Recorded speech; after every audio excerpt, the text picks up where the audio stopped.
Pemerintah melalui Menko Polhukam telah mengumumkan bahwa kelompok kriminal bersenjata atau KKB ataupun kelompok separatis bersenjata atau KSB adalah teroris.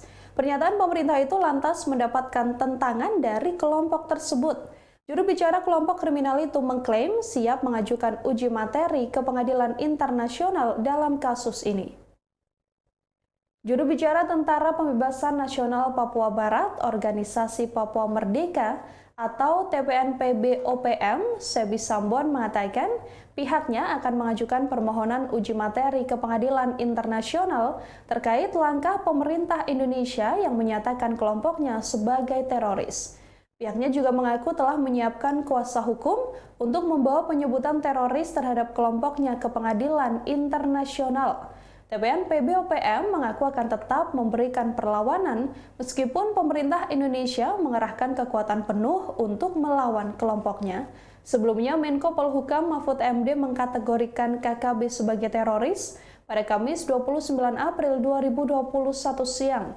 Pengkategorian teroris ini mengacu pada definisi teroris dalam Undang-Undang Nomor 5 Tahun 2018 tentang terorisme. Keputusan tersebut juga diambil seusai mendengar pernyataan BIN, pimpinan TNI Polri, tokoh-tokoh Papua, dan juga Ketua Majelis Permusyawaratan Rakyat.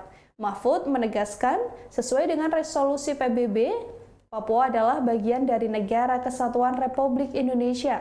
Mahfud MD juga menjelaskan bahwa lebih dari 92% masyarakat Papua adalah pro-NKRI. Oleh karena itu, pemerintah mengaku akan melakukan tindakan tegas terhadap tindakan-tindakan yang mengancam keamanan negara.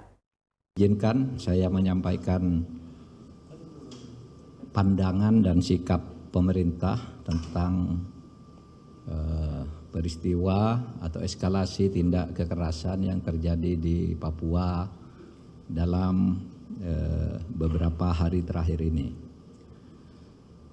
Pemerintah sejalan dengan pernyataan-pernyataan yang dikemukakan oleh Ketua MPR, Badan Intelijen Negara, pimpinan Polri, TNI, dan fakta bahwa banyak tokoh-tokoh masyarakat dan tokoh adat Papua yang datang ke pemerintah, ke kantor Menko Polhukam, serta pimpinan resmi di Papua, baik itu pemerintah daerah maupun DPRD, yang menyatakan dukungan kepada pemerintah Indonesia untuk melakukan tindakan yang diperlukan guna menangani tindak-tindak kekerasan yang muncul belakangan ini di Papua.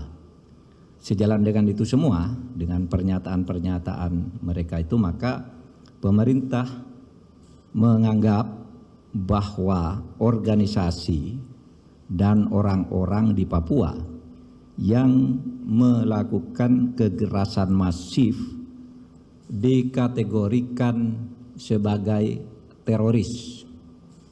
Jadi yang dinyatakan oleh Ketua MPR, BIN, Polri, TNI, dan tokoh-tokoh Papua yang datang ke sini menyatakan mereka yang melakukan pembunuhan dan kekerasan secara brutal itu secara masif. Ini sesuai dengan ketentuan Undang-Undang Nomor 5 Tahun 2018, di mana yang dikatakan teroris itu adalah siapapun orang yang merencanakan, menggerakkan, dan mengorganisasikan terorisme. Sedangkan terorisme adalah setiap perbuatan yang menggunakan kekerasan atau ancaman kekerasan yang menimbulkan suasana teror atau rasa takut secara meluas yang dapat menimbulkan korban secara massal dan atau menimbulkan kerusakan atau kehancuran terhadap objek vital yang strategis, terhadap lingkungan hidup, fasilitas publik atau fasilitas internasional dengan motif ideologi, politik, dan keamanan. Nah, berdasar definisi yang dicantumkan di dalam Undang-Undang Nomor 5 Tahun 18 tahun 2018, maka apa yang dilakukan oleh KKB dan segala nama organisasinya dan orang-orang yang berafiliasi dengannya adalah tindakan teroris. Untuk itu, maka pemerintah sudah meminta kepada Polri, TNI, BIN, dan aparat-aparat terkait itu segera melakukan tindakan secara cepat, tegas, dan terukur menurut hukum. Dalam arti jangan sampai menyasar ke masyarakat. Terima kasih sudah nonton. Jangan lupa like, subscribe, dan share ya.